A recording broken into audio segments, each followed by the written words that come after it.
نکاح کو ہمیں ایک کمرشل ایکسرسائز نہیں بنانا ہے. بدقسمتی سے آپ دیکھیں کہ کتنا نکاح مشکل ہو گیا ہے آج کے دور میں. کتنی بڑی فائنینشیل کمٹمنٹ آپ کو کرنی پڑتی ہے کہ آج چاہے لڑکا ہو یا لڑکی ہو، دونوں طرف سے والدین پریشان ہیں، کیونکہ آج ہمارے معاشرے نے، ہمارے سماج نے نکاح کو اتنا مشکل بنا دیا. اور ایک حدیث میں آپ کو بتاتا چلوں، حضور صلی اللہ علیہ وسلم نے پیشن گوئی کی، فرمایا کہ وقت ایسا آئے گا کہ نکاح مشکل ہو جائے گا اور بے حیائی آسان ہو جائے گی. آج ہم اسی دور سے تو نہیں گزر رہے جو جس عمل کا تعلق عبادت سے ہے.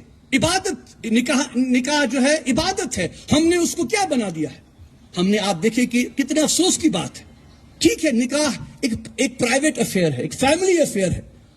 ہر دن آپ دیکھیں اپنی فیملی کے فوٹوز، ویڈیوز آپ یوٹیوب پہ، انسٹا پہ. ٹھیک ہے، ہم سمجھ سکتے ہیں کہ چلیے انفلوئنسر ہیں آپ کے، انہوں نے نکاح جو ہے وہ کیپچر کیا ہے، ان کو اپنی کمپنی کو جو ہے وہ تھوڑا پروموٹ کرنا ہے، لیکن اس کا بھی ایک طریقہ ہے. آپ پرائیویسی جو ہے دیکھیں نا، یہ بڑا یہ جو نکاح ہے، جو یہ مان لیے ایک دو انسانوں کا ایک عمل ہے، دو فیملیز کا ایک عمل ہے. ہم نے اس کو جو ہے تماشا بنا دیا ہے. افسوس سے کہنا پڑتا ہے کہ جب انسٹا پہ، کہیں پہ وغیرہ، میں بھی بڑا شرمندہ ہوتا ہوں، کہیں میں بھی ہوتا ہوں نکاح مجلس میں، تو اس کے بعد پہلے تو نکاح دکھاتے ہیں، اس کے بعد باقی چیزیں. اب دیکھیے کہ کتنا ہم نے اس کو جو ہے مشکل بنا دیا، جو کہ ایک آسان عمل ہمارے دین نے کر دیا ہے. ہم نے اس کو بالکل ایک سوشل سٹیٹس دے دیا، اتنا مشکل. اب آپ دیکھ رہے ہیں کہ نکاح کے معاملات میں بھی کتنی زیادہ جو ہے وہ ہم حد سے بڑھ رہے ہیں. ٹھیک ہے، ہمارا کلچر ہے، ہمارے ویلیوز ہیں، ہم ان کو بالکل اپنائیں. ہمارا جو کشمیری ٹریڈیشن ہے اس کو اپنائیے، لیکن ٹریڈیشن کے نام پر جب ہم حد سے بڑھ جاتے ہیں، آپ دیکھیے ہماری شادیاں، ٹھیک ہے، ہمارا ٹریڈیشن واضوان ہے، ہمیں خوشی ہے کہ ایک ہمارا کلچر ہے، اس کو ہم پروموٹ کریں، ان ویلیوز کو ہم پروموٹ کریں، لیکن اس میں بھی آپ دیکھیے کہ کتنا ہم حد سے گزر گئے ہیں، کتنا اسراف ہے، کتنی زیادتی ہے، اور کوئی ٹائم کا خیال ہی نہیں ہے. شادیاں ہو رہی ہیں 3 بجے، 4 بجے رات کے. بھئی یہ ایک ایسا عمل ہے جو کہ سوسائٹی کا عمل ہے. ایک سوسائٹی میں رہ رہے ہیں، ایک معاشرے میں رہ رہے ہیں، تو گویا کہ یہ سب چیزیں جو ہیں ہمیں سوچنی ہے، ہمیں سمجھنی ہے.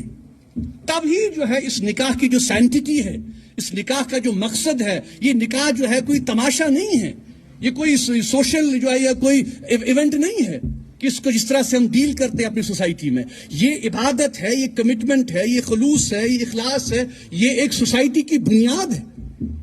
اور اسی لیے جو عماد یہاں پہ کہہ رہے تھے کہ نکاح اس لیے بھی مشکل ہو گیا کہ آج ہماری پریفرنسز بڑھ گئی ہیں، چینج ہو گئی ہیں. آج ہم پہلے دیکھتے ہیں کہ نہیں جی میرا بیٹا جو ہے پہلے ڈاکٹر بنے گا، اس کے بعد وہ پوسٹ ڈاکٹرل کرے گا، جب وہ اس پوزیشن میں ہوگا پت کرو اس خاندان، جو کہ بالکل اسلام کہہ رہا ہے کہ نہیں. اگر آپ کا بیٹا یا بیٹی اس پوزیشن میں ہے کہ وہ نکاح کی ایج کو پہنچ گئے اور وہ اپنے آپ کو سسٹین کر سکتا ہے، ان کو نکاح کیجیے. یہ ایک ایسا، کیونکہ نکاح میں آپ ان دونوں کو گرو کرنا ہے. ان دونوں کو جب پہلے ہی سب چیزیں مہیا ہوں گی تو پھر کیسے یہ آگے چیلنجز کا سامنا کریں گے.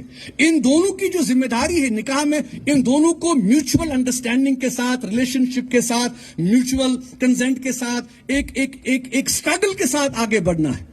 ہم پہلے ہی اپنے بچوں کو سب کچھ دے دیتے ہیں اور کہتے ہیں کہ وس وکر من خاندر.